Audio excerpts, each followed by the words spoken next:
เขาก็ต้องเมืองกันก่อนแต่ว่าเป็นมื้ออื่นคันมีคนติดต่อไปเฮ็ดเวียกเขาไปเฮ็ดได้มื้ออื่นมื้อฮื้อไปไว้คันมีคนโอนลงไปเวียงก็ลงไปตื้อมีไปซื้อก็ไปได้นะ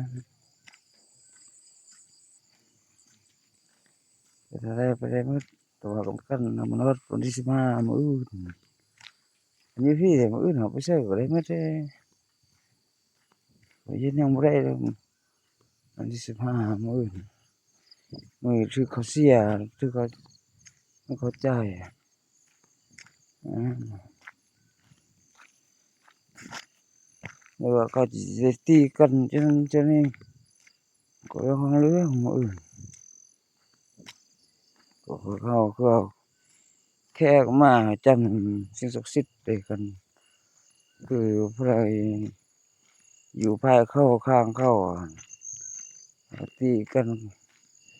ฟันแทงนี่ไผเฮานี่ก็อย่าบ่เป็นหยัง